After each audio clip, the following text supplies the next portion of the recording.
Hello and welcome to the Behind the Screens podcast with me, Curtis. And me, Bart. And today we're joined by Arsenal supporting Rory Talks Football. How you doing, mate? Very well, thank you. Delighted to be here. Good. Enjoying myself. Glad to have you on. You're someone that we've been tailing for quite a while. Yeah. I personally felt like there's not enough Arsenal representation on this show. We've had a lot of different supporting fans. Yeah. I don't know if we've had another Arsenal fan on. Yes, we have Watson. Very true. Very true. But it's nice to have a bit of sense in the building. I'm not sure all of TikTok would agree with that. Some people have just clicked off, but Or gone to the comments, which hopefully engagement. They stick around to at least send it. Port Vale last night. I want to know, what is the worst place on earth? Not saying Port Vale is nice or not nice. What is the worst place on earth you would go to watch Arsenal in a Champions League final? In a Champions League final? Yeah. Well, I'd tell you what, that place in that team from Kazakhstan that have just qualified for the Champions League, if that now allows them to host the Champions League final. Is that how it works? Well, I mean, we have Baku, right? Yeah. Baku, which did you go? No. As soon as I saw that it was like 9 connecting flights, no, thank you. Kazakhstan's even further. That's 22 hours. Maybe Kazakhstan is somewhere that I wouldn't go. You wouldn't go to the final? No, I actually would go. That'd be a great story. Yeah. Port Vale, on the other hand, not actually a place. Not actually a place, Port Vale. Did you know that? No, doesn't Robbie Williams live near it? He's from Stoke. Yeah, that's where it is. Yeah, but why is it called Port Vale then? I imagine. I'm not sure. Port? Yeah. There's surely not a port in Stoke. That's a good point. But why should we find the etymology of Port Vale? Yeah. But fun fact: there are only 2 teams in the Football League whose names are not based on an actual place: Port Vale and Arsenal. Yeah. The Arsenal one, that's Woolwich. Woolwich, yeah. But it's about the barracks. Yeah. So there you go. Yeah, there you go. That is dropping some knowledge on you. When was the last time they played? Have we ever played? Port Vale and Arsenal. Yeah. Maybe last night. Well, before that, I don't know. Couldn't tell you. Actually. Fair enough. Until #United make it to the big leagues. Isn't Villa in the same moniker? Aston Villa. Aston's the place. Yeah. Aston. Yeah. Yeah. Why is it called Villa? I don't know. I don't know. Where are we going here? Let's stick on that then. If you had to name a football club, you're starting Rory manages football, something like that. What's the club called? Rory Talks Football Club. Fair enough. It's not the most imaginative. No, but so one thing in my comments that they love is just literally whatever I'm talking about is Rory Talks. Yeah. Whatever it is. So Rory Talks Football Club. Okay. I guess if we say it really fast, it could sound like a city or something. Rory Talks. Sure. I guess everything does if you say it fast enough. Yeah. I was going to get on to your talking about anything a bit later on, but I think let's do it. Okay. This summer, scrolled my feed and you were reviewing bottomless lasagna. Yeah. How did that happen?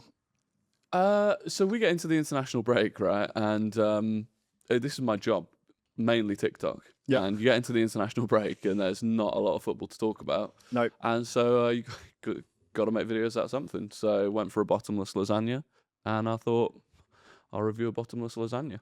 And people enjoyed it. I think people seem to really enjoy it. So I think you did a really, really good job of it. Yeah. Genuinely. Well, thank you. It was really polished. Yeah. I thought it looked great.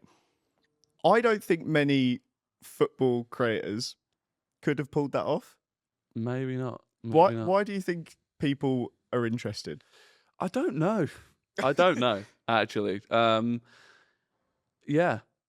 I don't know if you know Burn. Burn is another football. He follows us. He is another man that could talk about literally anything. But yeah, I mean, I was ranting about Rai Vita the other day, and that did well as well. So Yeah. I something to do with my eyebrows. People like my eyebrow movement. That's a regular comment. Look a little bit like Roy Hodgson's, maybe a little bit like in the nicest possible way. That's the first time I've heard it, but a bit owlish. Yeah, no, that's why people watch. Just a bit owlish. Is there a space for a Rory Talks Lasagna alternate account? Specifically lasagna. I don't know if that's got enough legs in it, but yeah, maybe we went. Right now, it's Rory Talks. Mm-hmm. Maybe at some point I separate that into Rory Talks Food. Then there's the Rory Talks Travel. But right now we've just got the one 24/7 international break content channel. Yeah, I feel slightly disappointed that it's not Rory Eats Food, but I guess you're talking The about Rory Talks eating. brand is we're taking that global, so Yeah. it has to be Rory Talks. No. So when you say taking it global, Yeah, is it going to leave London? The football, you're going to... I'd like to. Yeah. What's the vision then? Let's talk us through. 3 years from now, Yeah. Rory Talks, you've spoken to everyone by this point. Yeah. You've, negotiated world peace, ended world hunger. Yeah, You're on the moon. yeah, You've done it all. 1 in 3 years' work. yeah, Well, have you seen what he's done just this summer? yeah. He took down the bottomless lasagna industry. Ryvita have had to cancel all distributions. They haven't actually. They've not even responded, which I think is a joke. They're Because you're scared, telling me there's terrified. social media guy at Ryvita. He has never been mentioned ever before, and he got loads of mentions. That's like a red alert day, and they've just blanked me. I reckon you've made them panic. To be fair, like the guys are Revito, They're preparing a statement, I reckon. But no, 3 years time, Rory Talks. Yeah, maybe that's it. Maybe we've made it to the moon, and we're moving on to new planets. Rory Talks Aliens. Yeah, Rory Talks 2 Aliens. That'd be a great show. Be an interesting turn of events. That was a fun answer. But what is the actual vision? Like, where do you want to take this? I mean, I still want to be doing like mainly what I'm doing now. Like, the plan is to still be in London, still going to every Arsenal game or home game, still making football content. But yeah, just doing more fun stuff. Like I do, like the videos that I make on that channel. I also love the fact that I can have a really strong opinion about something and not have a load of comments absolutely hating me for it. Like if I ate a tacky lolly on holiday in Mexico, right? But it's one of the most disgusting things I've ever had. I cannot understand who eats that. Tacky is in like the crisp. Yeah, you know tacky crisps? Yeah. So now imagine a lolly, like a sweet lolly, with a bag of like crumpled up tackies, like spicy tackies, and you dip the lolly in the spicy tackies. That vile. sounds disgraceful. Absolutely vile. And made a video about that. Even the people that like tackies are loving the video. Yeah. They find it hilarious. If I reacted like that to a football team, their fan base would absolutely destroy me. So I like the fact that I can, have opinion. Again, Ryvita. You're not getting Ryvita stands in the comments threatening my life. Interestingly, that's the worst place you'd go to watch football as well, isn't it? Ryvita Stan. Yeah, Ryvita Stan, Champions League final. Yeah. Terrible joke. Why do you think it is that I would argue like you are one of the more polarizing creators in that it's almost Marmite in the comments in that people absolutely love you or they football Twitter classic want to attack. Yeah. Why do you think it, other than the eyebrows, why do you think that is? Yeah, I don't know. I think part of it, especially previously, I think there was a point in time where I was really like, I'd go after other creators, and the way I put across my opinion was like, I think after I've gained a bit of a following, there was a little bit of like thinking I was the shit, and the way I was putting it across was like, my opinion is so much better than yours. So I don't think that helped. I look back at some videos from them and I'm like, that's cringe. But other than that, I think just like if you do big views, which fortunately I do at the moment, you're just going to get a group of people that hate them. You also get misconstrued a lot.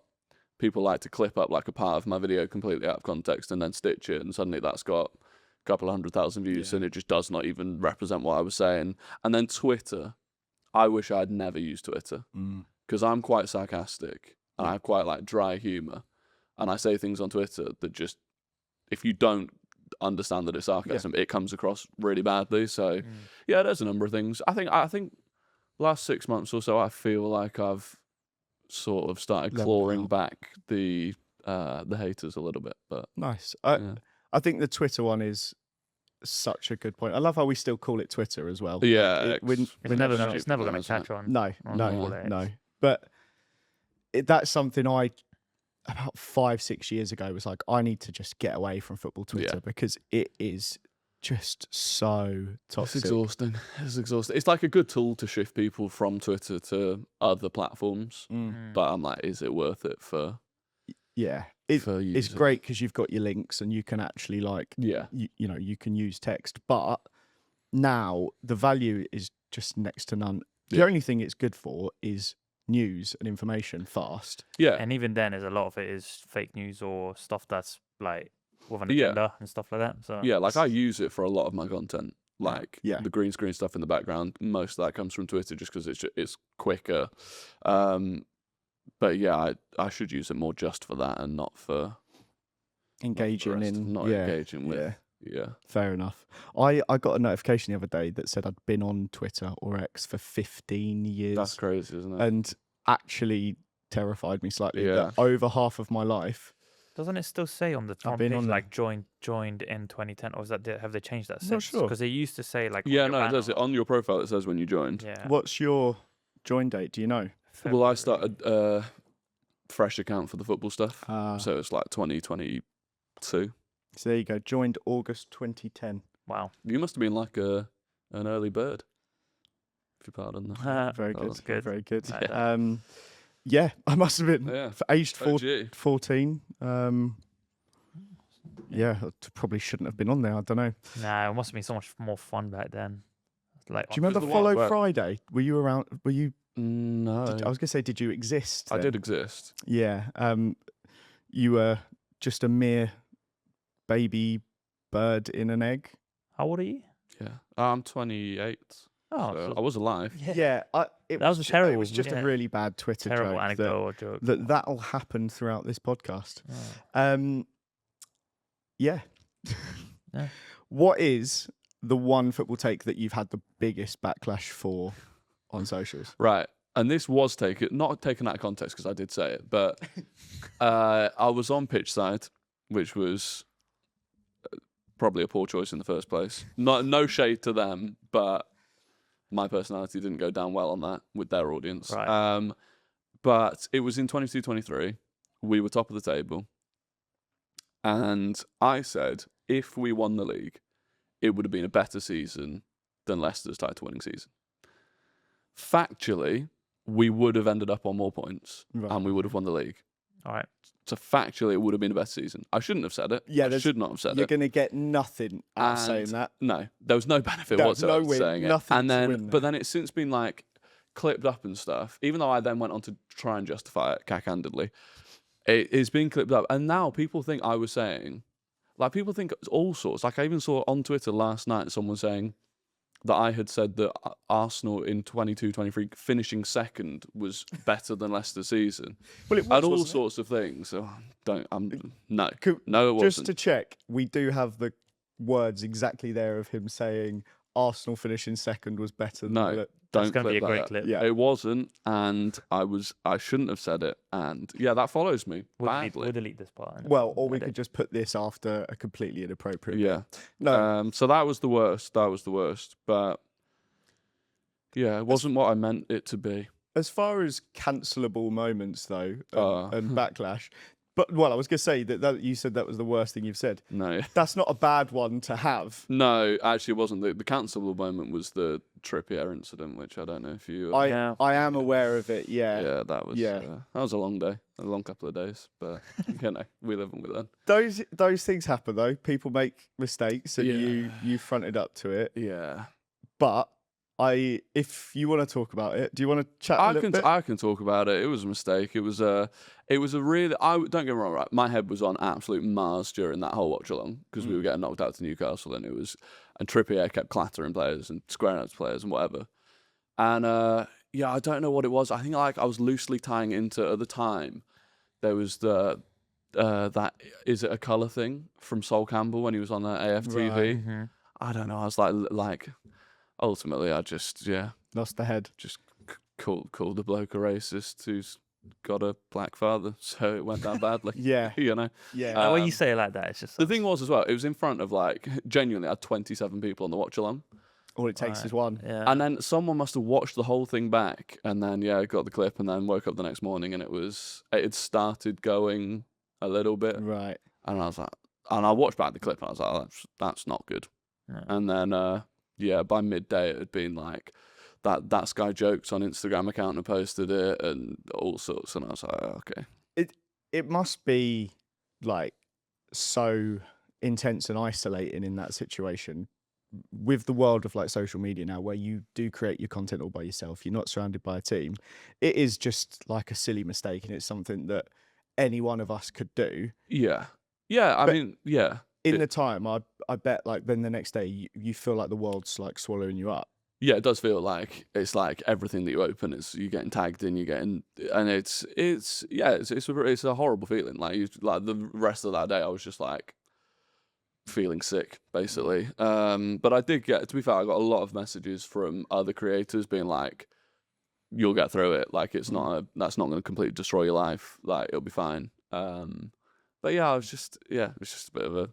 I logged out of Twitter for a couple of days. That definitely helped. I think that's just good advice all round. Because that was the in thing, general. like generally, the difference in like reaction. Because I put an apology on TikTok and like fully just was like, yeah, that was wrong. This is why it was wrong. Completely hold my hands up. And a lot of the response on there was like we've seen enough of you to know that like you're not that person. Yeah. Fair play for holding your hands up, whatever. Whereas Twitter, it was just like, no, your life is ruined now.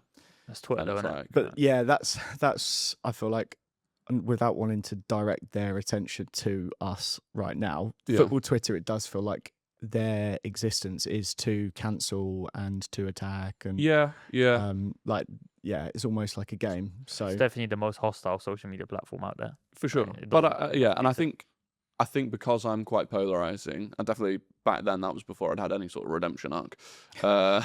It was like, it definitely felt like there were people that were like, okay, this is our opportunity. Like they've been waiting for a moment, and it was the same. Like, I mean, Tom Garrett's had it worse than me, but obviously when that video of him on Snapchat got leaked, doing something that is entirely legal and entirely people are like, he's definitely not getting away this time. Like this, and it's like, well, that's really not even a like thing that you can be cancelled for. But and he handles it. He's the like a playbook in how to deal with anything. Exactly. If you don't let it bother you, then it loses all of its power. And What was your redemption arc? I don't really know. People just started. I think it was partly making that other account where people see like a different side to me, where it's not just football opinions. Yeah.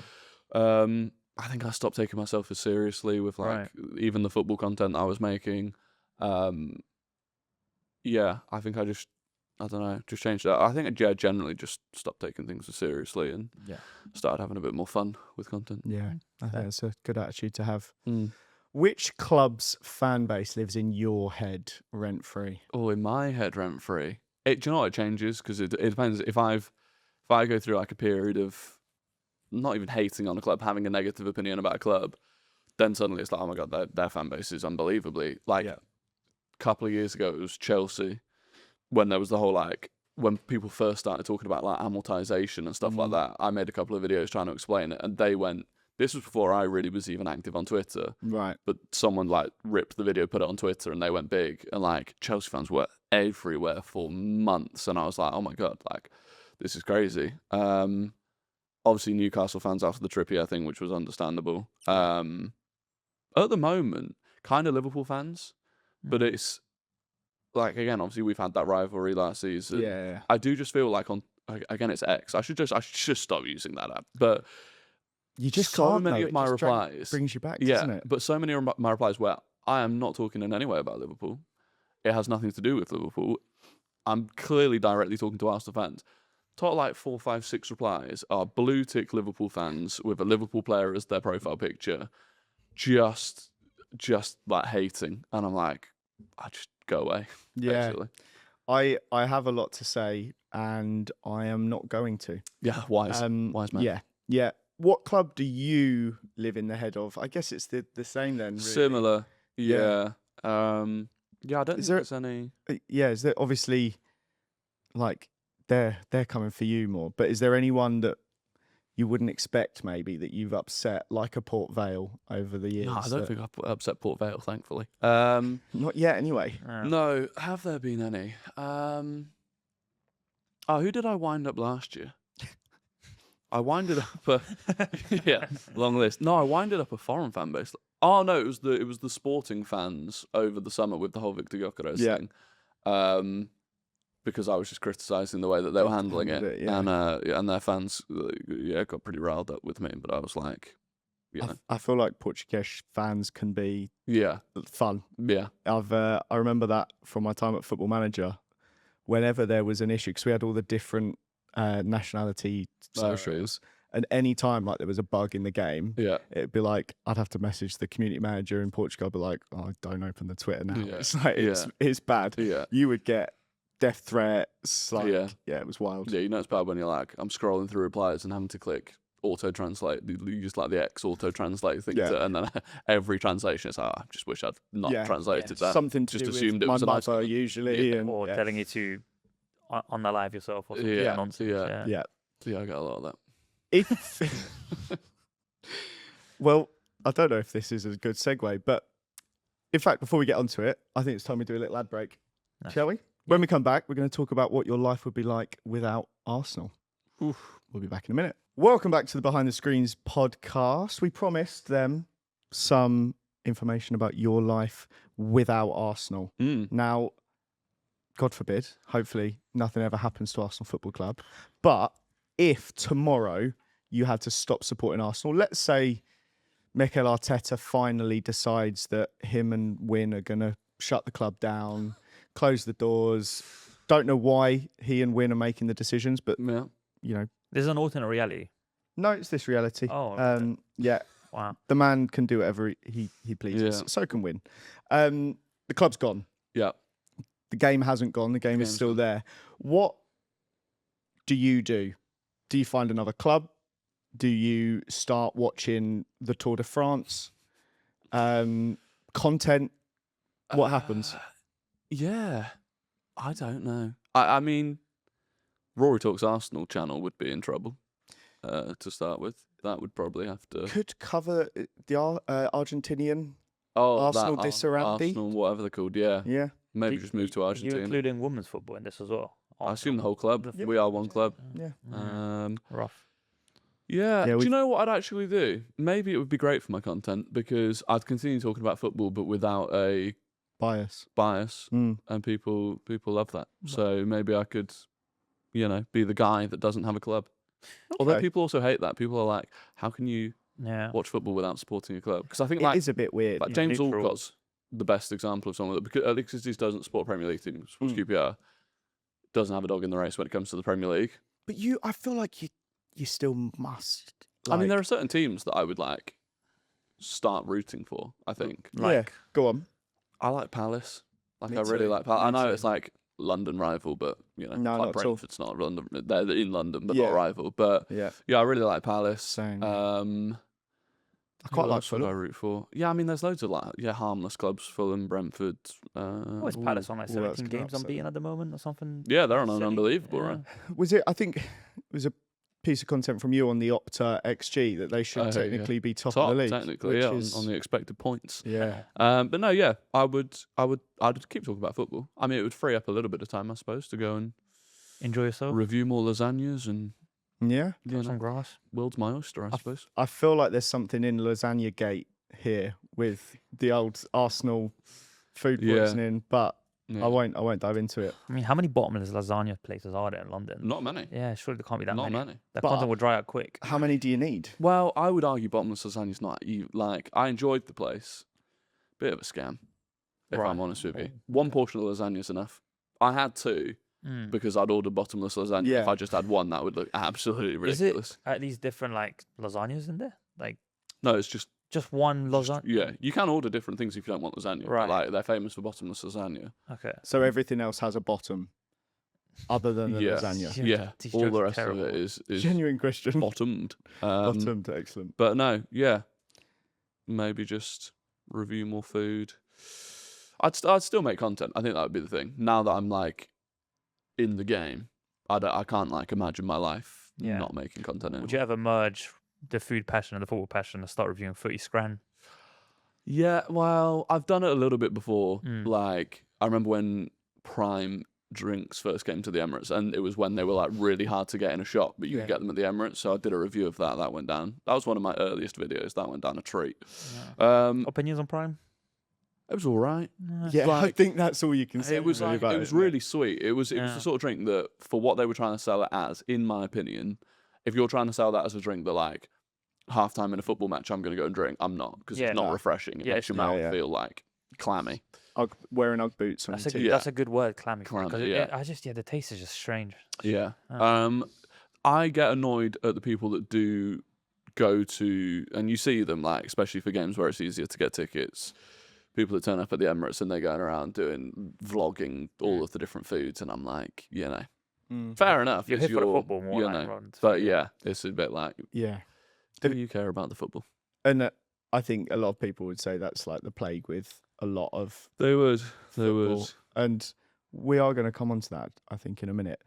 I do want to say, though, football, Arsenal and food. Have you seen this guy? I think it's like Matchday Meals on TikTok. I feel like he would be a bit of you. It's a good account name, Matchday Meal as well. I think I may have just made that up, if I'm completely honest with you. Well, now we need to. If he makes an account, it doesn't exist, he needs to change his name. He is making genuinely some of the coolest. Oh no, I do think I know. Stunning. Makes cooks it at home. Yeah, and it's like absolutely like beautifully shot. Yeah, and he's an Arsenal fan. Yeah, I have seen it. I commented on one of his videos. And because I couldn't understand for the life of me why he didn't have a big following. Yeah, because it's like, here we go, Matchday Mealtime. I feel like you would appreciate this. We can stick it on the screen. Cinematography looks good. It is like it's not playing, which the highest level quality, like creation, and just like poetry over the top of it, basically. Yeah. And shots fired at Manchester City, but yeah, it's like stunning food, good football chat. Unbelievable cinematography. He must have a career in like cinematography rather than food. And does he have a? I assumed he must have a bigger following on something other than TikTok, and that he just strips those videos and puts them on TikTok. 2,200 followers on. Yeah, but that's what I'm saying. He must be big on something else. He hasn't got any Instagram or something. Well, he hasn't got any links in his bio. So 2K on Instagram. I think he's probably like a freelance cinematographer that just went into this because he's passionate about it. He should be like. I think he's new. Go follow this man. Yeah. Because even if you took the Arsenal talk out of it, I still feel like they're good videos in terms of like. If you're a food, you're a food fan, yeah, absolutely. Okay, then. So I'm going to set you a task. Your favourite team, our opponents this weekend, Newcastle. Sorry, if you had to make a matchday meal appropriate for Newcastle. Now, obviously, he. In the last, this matchday meals in the last piece of content for City, it was a fiery, wanting to stick two fingers up at the Gallaghers, etc. Yeah. What would be the meal you would put together for Newcastle? This is where I do not have the creativity for matchday meals. Bottomless lasagna? I'd have like a. Well, I've only ever been to Newcastle once, and I had a really nice doner kebab. So. Fair enough. I'd have a doner kebab. Do you know what? I would say after Greg's, yeah. That's probably, when you think about it, they're on nights out. Yeah. Geordies, tops off, kebab in one hand, pint in the other. That is exactly. Would it be like an artisan kebab? Kind of like homemade? No. Straight from it'd be a dirty, no horrible. Salad, garlic. Yeah. Maybe chili. If meat and chips. Basically. Yeah. Oh, yeah, doner meat and chips. Yeah, for sure. Yeah, that's what I go for, actually. Fair enough. Sauce or no sauce as well? I go garlic sauce. Garlic, okay. Yeah. Would they, though? Would they? What would they go for? Mayo, maybe. Gravy. No. Gravy. Oh, could you imagine gravy on I have had previously. I've had a doner meat, chips, cheese, and gravy in a wrap, and that is a calorie. I feel like that's northern. I feel like my life is about to change. They might. Because the cheese that can go. Yeah. I'm a non-cheese man. Really? Crazy. Yeah. Don't know why. That's crazy. It's just out of taste. That is crazy. But gravy on a kebab, I feel like that could actually. If you have like cheesy chips, you do put gravy on it. Yeah. That's from a kebab shop. Well, he doesn't have cheesy chips, but yeah, my chips are cheese. Gravy. Well, I feel like so in a wrap, so it's carbs on carbs on carbs. Like, sounds like my idea of heaven. That's insane. oh, I'm bulking up. I can't have more than one carb. That's the opposite. Oh, When you're bulking up, protein. Anyway, There you go. Actually, I want to see that guy now. I want to see him make a doner meat, chips, cheese, and gravy wrap, but make it look good. No cheese, and then we get to try it. Yeah. And we can blow up his account from 2,000 followers. Yeah. matchday mealtime. Matchday meals. Challenge. Where you at? Can you also shoot the podcast? Sorry, Bart. What, with macro lenses? Yeah, sure. Yeah. Zoom in on the big spot on the side of my head. Nice. If you ran the FA for a week, a whole week, so you can maybe get a lot done, maybe not, what would you do? Now, we're talking policy reform. Yeah. We're talking reinstating Gareth Southgate. You name it, you've got full control. I mean, I don't know if they are in control of it, but I'd scrap PGMOL. I'd scrap them. Okay. That is an organisation as bad as them has no right still existing. In no other industry could you be as consistently bad as PGMOL. And this isn't coming from an Arsenal fan. This is coming from a football fan. Yeah. You could not be as bad as them consistently and still be retained by the company because they're employed by the Premier League. Yeah. If I was the FA, I'd turn around and say, "You are bringing Take it to tender. beautiful game into disrepute. You're gone." I think it's a disgrace to the word organisation. It is. Really. I've seen more organisation in a Ange Postecoglou Back line. Yeah, Yeah, back line. exactly. It's a good start. Yeah, so I'll get rid of them. So that's 10 o'clock on the Monday. They're gone. Calling Howard Webb in. You're gone. Yeah. Then I would.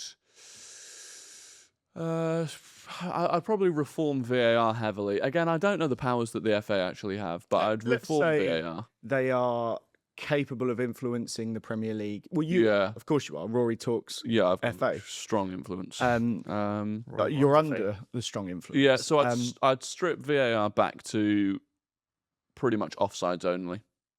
Okay. Automated. Yeah, automated offsides, no problem with that. But a lot of the other stuff, maybe pivot to a review system like they've got.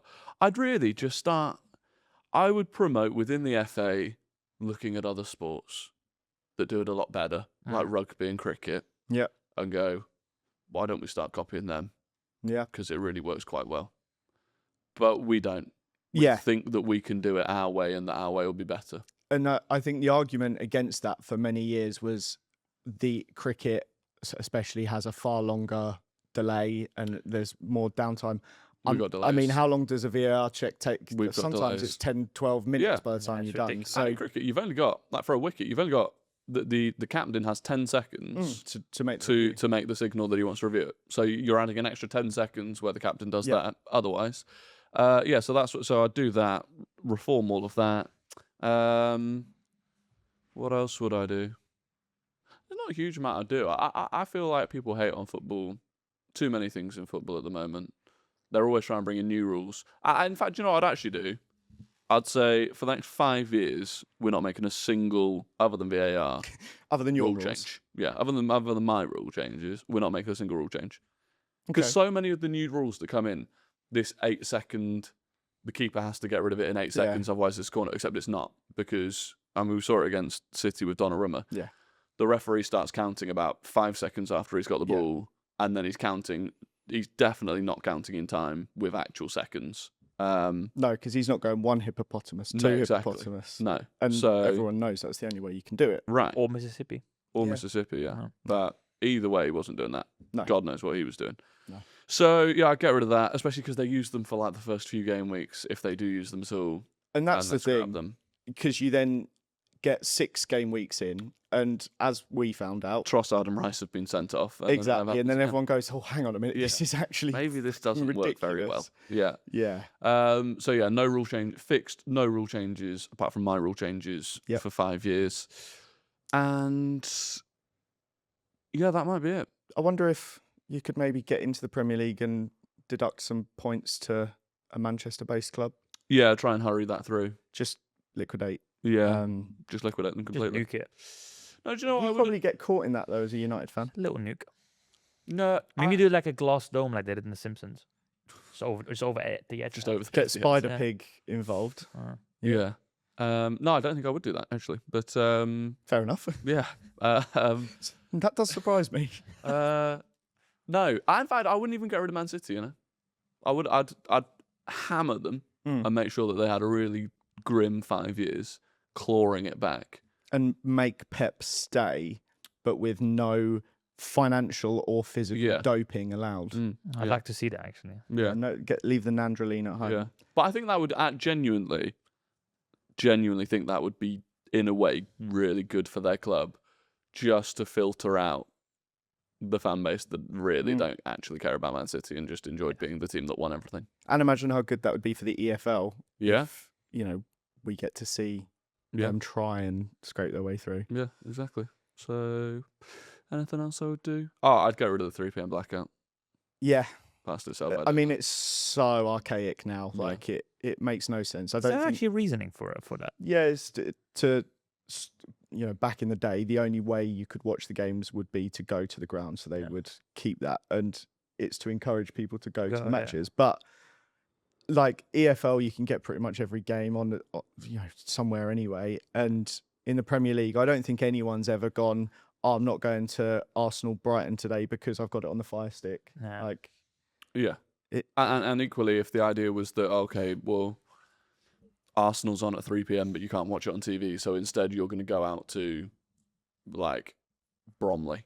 Also, not Bromley, but you know what I mean? Like, the idea was that it would benefit, like, non-league and lower league, because people will go and watch their local at 3 p.m. No Arsenal, very, very few Arsenal fans are going to opt to go and watch a team that they don't actually support that's local, rather than just get a stream up. So. Interestingly, Bromley are probably the closest team to me where I live now. There you go. But I Bromley Ultra would and have never even considered going to a Bromley game. Exactly. Because why would I? Exactly. Do you think that will go? Do you think they'll... How soon? How 2020. I think it's in place until 2027, but only because the latest set of TV rights that they sold included not having a 3 p.m. package. Okay. I think 2029. 2029. There you go. Yeah, because we're on the new one now. Where obviously, because it used to be, if they couldn't show multiple games at the same time either. So like they used to be like 3 2 p.m. kickoffs on Sunday. Other than, was it the last game of the season where you could have the multi? Yeah. And then they started doing some packages, didn't they? Where it was like Amazon would have like the whole midweek section. And I really thought that was Amazon trialing that, preparing for 3 p.m. blackout to go, and then they would go heavy on, which I thought would have been really good. I think Sky needs some competition. Yeah, 100%. And unfortunately... But now Amazon have pretty much pulled out of broadcasting. Yeah, I mean, we've seen over the years how many secondary broadcasters like Satanta, mate. Oh, unbelievable. So absolutely honking ones. I was just being insane, like the money side of things. You got to throw so much money down. Yeah. I don't even know if football is probably a loss leader for Sky, to be honest. I think now they have... there's a reason why it's like live all of the time, because constant. That's the only way they can monetize it, and the commercial partnerships are ridiculous. And this year, going into the World Cup in America, it's the time to be in football. But it's not sustainable. I don't know if you've seen, I'm sure you haven't seen any of them, but like the Goal Rush shows on 3 p.m. that might be on Fire Sticks and things like that, or if you've been on holiday, you might have seen it. They're really good. Yeah, like you get to watch the game you wanted to watch at 3 p.m. Every goal that goes in, it's great. I mean, they do it for the Champions League, don't they? Well, actually, I don't know if they are doing it for the Champions League this year. The goals show with James Richardson, it was always good fun. It works really well. Yeah. So lunchtime on Monday, you've pretty much finished. Yeah, we're done by it. To the FA. Yeah, end of day Monday, we're done. Love that. What was the first clip that blew up? It was something to do with Messi versus Ronaldo, which is classic. Yeah. It was like a really classic Messi versus Ronaldo debate, I think. I had a couple. Because I started right at the start of the 22-23 season, which obviously as an Arsenal fan was a great time to start. Yeah. Suddenly we were good, which no one predicted. No one predicted the title race, and I think that really benefited my content. And we had the World Cup really early on as well. I think there was a clip. There was a clip that resurfaced recently where I was I think Declan Rice had spoken about how many goals they were scoring in England training. Right. And I'd just been like, oh, you're coming up against Harry Maguire, freaking whoever. I was like, of course you're scoring goals. Yeah, nice. Very good. Yeah, so that went. But yeah, I think that was it really. What were you doing before TikTok? Well, so I got into it. I was working for a gaming company, like a gaming startup, and I got in there. It's like an internship during COVID, and then it kind of spiraled to the point where I was then running all of their content marketing, so like social media, anything content related, and it was great to start with because they'd had a good fundraise with loads of money, spending loads of money, and then ran out of money, and then it was like, okay, you've got no budget, and I was like, okay, but TikTok had started doing well for us. Had no budget to get anyone to do the TikTok, so I was like, I'll just start making TikToks on our channel. Like, what's the worst that can happen? So I was making TikToks about FIFA. FIFA 22, it must have been, maybe FIFA 21. And they did really, really well. So it's basically the same content as what I do with football, just like green screening in the background. Every day there's new content. This is what the content is. And it grew the company account to like 50k followers. Nice. And I was like, then in the back of my head, I was like they're following me. But if I get sacked or if the company goes under, which was what ultimately happened, ouch, I'm just going to lose that. Yeah. Because that is the company account. So that was when I was like, okay, I could do this sort of thing, but with football, let me do it. And I was also like, I don't really watch any Arsenal fans on TikTok. Like, I was watching football content on TikTok, but there were no Arsenal fans I was watching really. So I was like, okay, there's got to be a gap there. So yeah, I started the Arsenal account. No, the football account, which at the time was mainly Arsenal.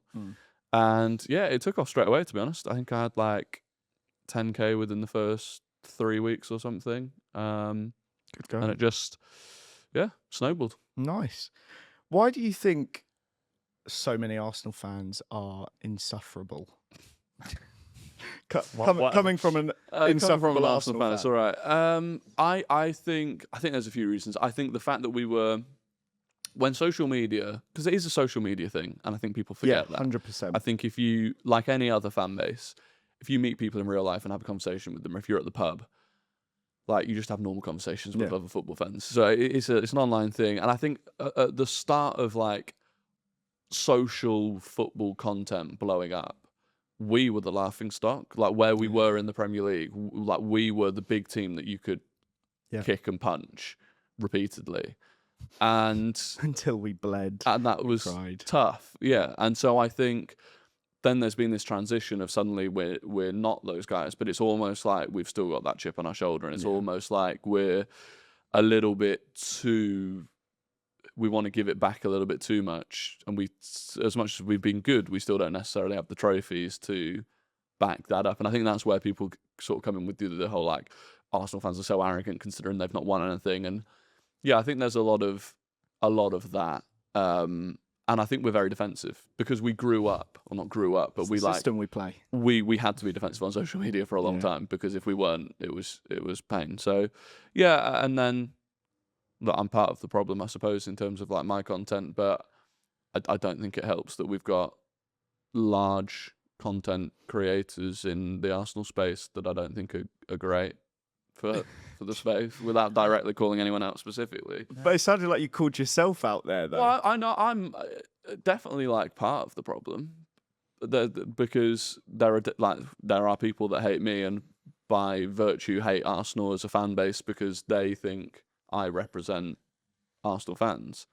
So I see people say, like, people will comment on my videos with things that AFTV have said and say that Arsenal fans think this. And I'm like, well, I've never said that. I don't think that. But the same happens with me. I say things that then I'm sure people say elsewhere that's an Arsenal fan's thought. So, but that happens with every fan base. Like, every fan base has got big content creator. Man United fans with Goldbridge. Yeah. Some people love him, some people hate him. So jury's still out if he's even. Yeah.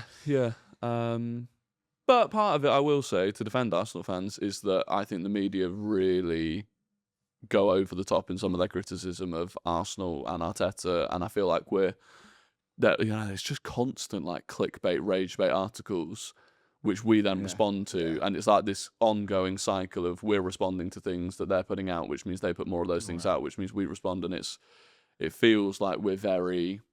It can be quite whiny on social media, but it's but we are giving exactly what it is they want. You know, if we click on every article and engage and comment, like 100%, it's a self-fulfilling cycle. Mm-hmm.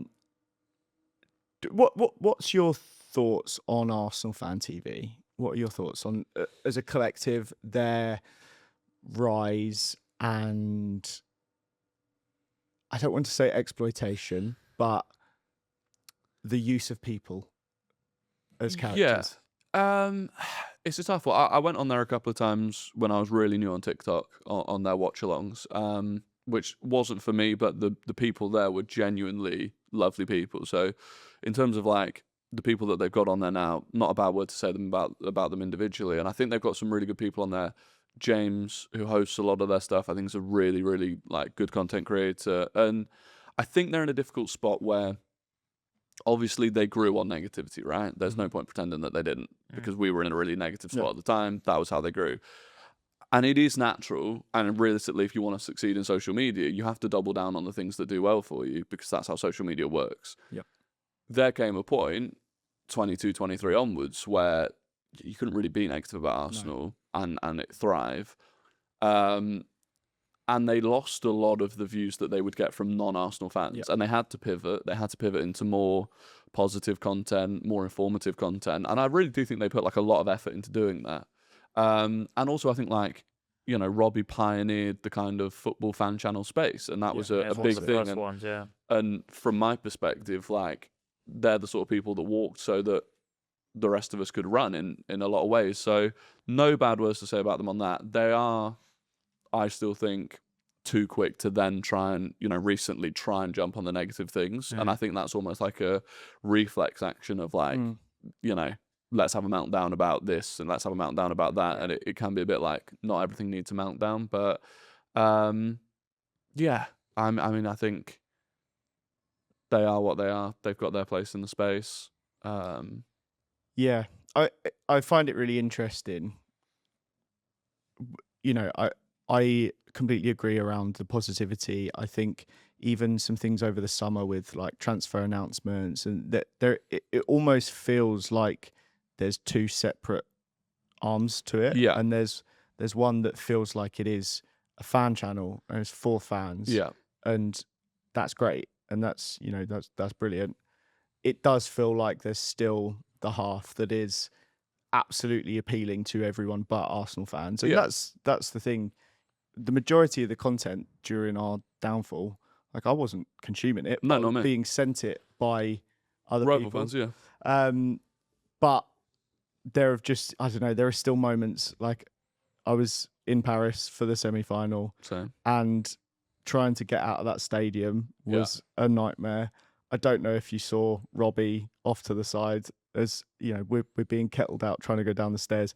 He had the biggest grin on his face in front of the camera, and everyone else in that stadium had just watched them celebrate and then be kept in for an hour, and like, it was miserable. Yeah. And he was grinning ear to ear. Yeah. And don't know, it's it's just those parts of it. Yeah, and I think 100%. And it's difficult. I think the other thing is that obviously AFTV became a channel that you could, if you wanted to get into content, when they would stand outside the ground, you know, people would battle to get onto AFTV for a clip and hope that clip went viral, and that meant that they could get on in the future. And so it was almost like a race to the bottom of who could be the most outlandish and controversial to get noticed to go on there. So yeah, that was a thing. And obviously, like you know, people say they monetize negativity, they monetize bad results. That's just the reality of what we do. I get more views when we do badly because people want to watch misery from our rival fans. I watch Goldbridge highlights when United lose. I don't watch them when United win. That's how it is. There is a reality that there are content creators that make more money when they lose than when they win. But yeah, look, I have no ill will towards them. You know, there are certain people I think that have been on there that are no longer on there that I do think are far more problematic. Yeah. But I'm just trying to find. There is a video of me on Arsenal Fan TV really? in Wigan. I think it's something like 2012, but You obviously weren't controversial enough. No. I don't know if I even. I'm just in the background. Actually, I can't do this. Dressed as Santa. Yeah, that was way worse than I remembered it being. I'll send you the link, Bart, so you can do it, but I can't be in the room when it's watched. Do you remember a guy called Bully who used to be on there? He had like a cow nose ring. Fridge fell on his head, so he was out of work and could afford to go to Arsenal games. What a story. No, obviously I never watched it. Like, truly never, ever watched AFTV. Like, I knew some of the characters from clips, but yeah, I wasn't a consumer of that. No.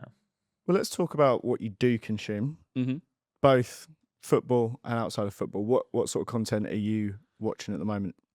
I don't watch a huge amount of football content, to be honest with you, purely because it's like, it's everything that I do is football content. So when I'm not either watching games, making my own content, don't get me wrong, there's a couple of podcasts that I do listen to, clips that I listen to. Behind the screens, obviously, being one of them. Exactly, that's the go-to. But outside of that, yeah, there's not a huge amount. Like, I actually enjoy the overlap. I think that's decent. Yeah. I enjoy Stick to Football.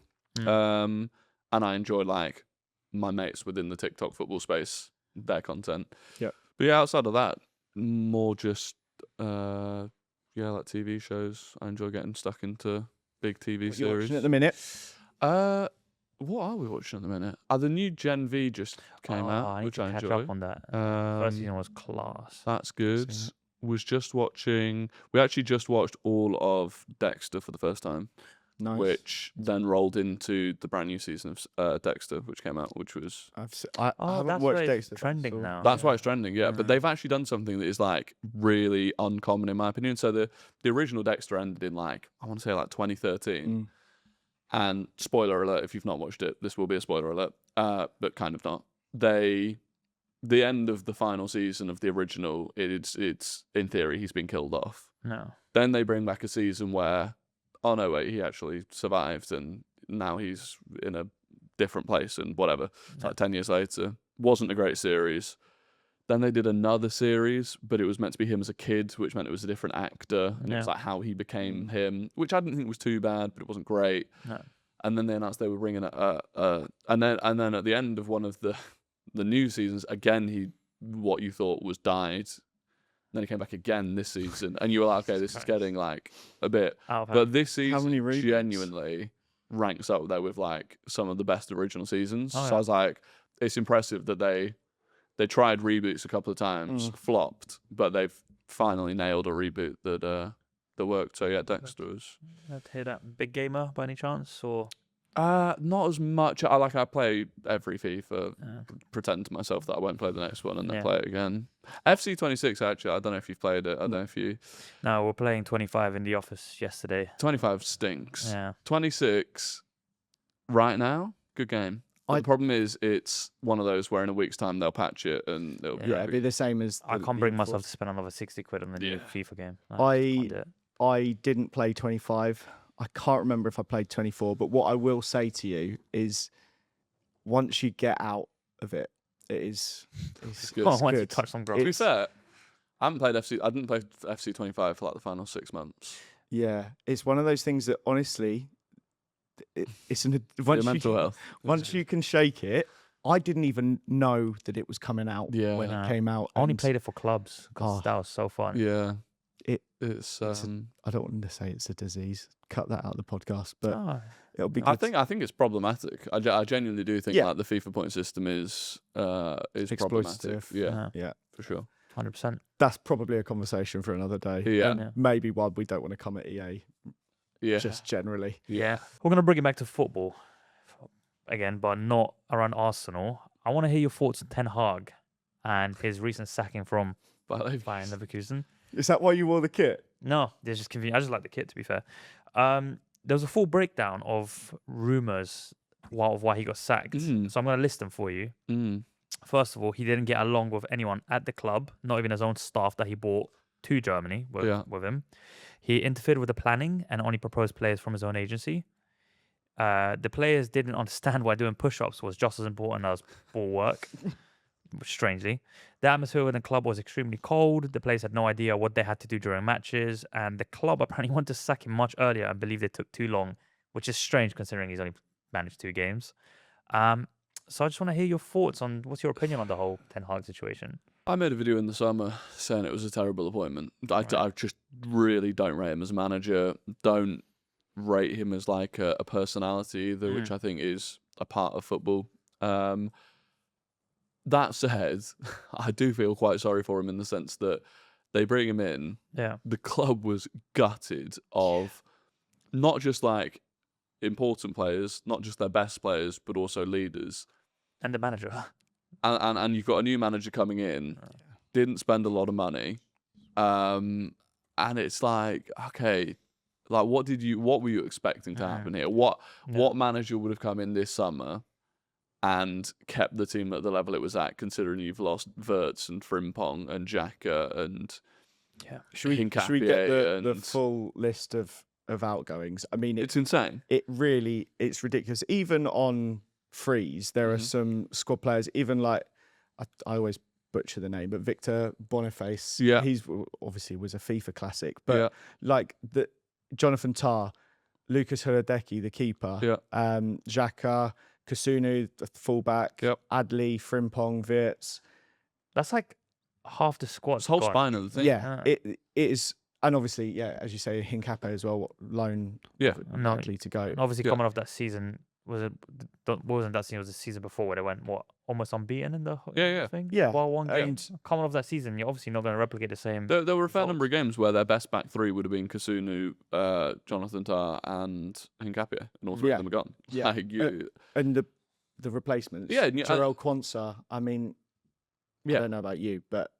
I didn't get that for that money as well. I didn't really get your biggest spend in the summer. Yeah. It makes absolutely no sense. So I can kind of see why he was pushing for players from his own agency. Yeah, but that's a strange one because at United he was doing the same thing. That's the thing. I think there's a thing around him. He did it at United. He brought in players that he'd either managed before, were part of his agency. That became a thing at United. If he's then done it again at Leverkusen, and it's not succeeded at United, and he's trying to do the same thing at Leverkusen. But yeah, the thing that came out though, I thought was pretty grim, like because it was a proper hit piece. It's like you've sacked the guy, and it's almost like that hit piece came out trying to justify the fact that actually you got it wrong. Like you brought in a manager that you had to sack within 2 games. You're the ones fundamentally that got that wrong in the first place, but it's like they really tried to shift the boat, like it was a complete surprise that Ten Hag came in like that. So I feel sorry for him, but I think I don't feel sorry for him because I think that man has played Manchester United and Bayer Leverkusen to the tune of probably about 25 million. He's rolling now, financially. And he can, in a couple of years, head off to Turkey. He's got the rest of the season off. He's set for life. His kids, his grandkids are set for life. Yeah. It's like Graham Potter. Yeah. Graham Potter swindled Chelsea. Yeah. And he can finally just do what he's clearly passionate about and be a pit bull impersonator. Yeah. Well, Become Mr. Worldwide. Well, you did tell me yesterday that he's rumored to get the West Ham job. Yeah. Ten Hag? He's in the... I mean, it's him or Slaven Bilic, really, isn't it? It's great. I don't know which one. West Ham, I mean, they reap what they sow, but what a trajectory from getting rid of David Moyes that was. Yeah. Because their fan base weren't happy that they weren't playing exciting football whilst qualifying for Europe. That being said, I did go during the 3 p.m. blackout, actually. So going back to that, maybe it was it wasn't worth it. I went to West Ham versus Southampton at the Olympic Stadium. One of my mates had an extra ticket, thought I'd pop along. Genuinely, not only is... Was that a draw or did they lose? I think I tried to... Well... mentally block it afterwards we went to like what was a local West Ham like little social club, and I was drinking something that was neon green to try and forget the experience. Wow. But I'm pretty sure it was either 1-0 or 0-0 from a set piece. The level of football, Hackney Marshes, Southampton, terrible. I would not go to Westfield for a start, even if they were far more entertaining. The football, it was dire. Yeah. Like absolutely terrible. So I'm with them a little bit. but Yeah, but what they have done has been they just do the same. It just feels like they're in a constant cycle of like they bring in a British manager that's tried and tested and gets results, and then they climb back up the table. Don't really invest in that manager massively. Sack him, bring in a fancy name. How do you get out of the cycle though? I don't know. I think one of the funniest things they did this season was not offer Fabianski a contract. Yeah. 6 months later, give him a brand new contract. That's Crazy. insane. He is just ever present now. Like how many years he been in the Premier League? He is. It's- Legend. The servant. Absolute legend. Is he the oldest active player in the Premier League right now? Was Scott Car? Well, Scott. No, Scott I think Carson ended his Yeah. career this summer. He I like how you say that as in like it's his choice. It's no Well, so he longer could have stayed there till he was exactly. 60 if he wanted. That is beautiful. How old is Heaton? Because that could be. Tom Heaton Heaton's is that he's old, is 39. He's a year younger than Fabio. Fabianski, almost to the day. Fabianski's got to be the 15th, oldest. There 18th. can't be another 40-year-old. Yeah. Oh. Do you know anything about his area in Poland? It's close to Germany, then it's like it's on a border. How would we say that? Oh my word. Kostrzyn nad Odrą. I expected you to No, have that because I one. thought the letters were switched over. But no, yeah. He is Do a. you want to play your Polish game actually? What's the put? Bart wanted a Polish game because Okay. with the names. Before we do that, let's go into the ads and we'll be right back. Welcome back to Behind the Screens podcast. We are in our final segment of today's pod, where we're gonna get Rory to try and pronounce Polish footballer names. So Yeah. first up, it's on the screen. I'll put it up on the screen for the viewers also. How would you pronounce that? Oh, that's obviously Karol Swiderski. Swiderski. Yeah. Close enough. Tell us a bit about Karol. So Karol Swiderski is his name. He plays in the Greek league. 28 years of age. He's a winger playing for Panathinaikos. Yeah. I think we need to get you pronouncing Greek sides. Yeah, next. that'll be. That's Panathinaikos. Was it? Yeah. Panathinaikos. Yeah. 28 years of age, 6 foot, preferred foot left. Yeah. I'm That's more yourself. interested in the pronunciation. Right, that one. It's just obviously. Now I'm gonna go. Am I? the first name is making me hungry. Frankowski is fine, right? Yeah, No. Mike. Frankowski. Yep, Ofsky, isn't yep, it? Yeah. Frankowski. Oh yeah, Frankowski. of course. With With Korski. I'm just gonna say Zemslaw. Is PR just silent? Just because surely it's not present. It can't be Zemslaw. Zemi. So the Polish alphabet is phonetic. So this would be pronounced Przemysław. Sorry, Bless you. that's not phonetic. Przemysław. So RZ in Polish is Z. Right. The L, Curtis doesn't have a Polish keyboard, but the L has a little dash. So it's W. So it's If it Przemysław. had the dash, I'd have got that. Yeah, I imagine. me Yeah. too. A bit about Przemysław Frankowski. He plays for How Stalna. is that? That Do you know what though? This game would have been even funnier if it was the inverse, where you would say the name and then I'd have to try and spell that out. Because if you said, Can you said use that in a Prze- sentence, yeah. please? If you said to me Przemysław or whatever it was, that is not how I'd be spelling it.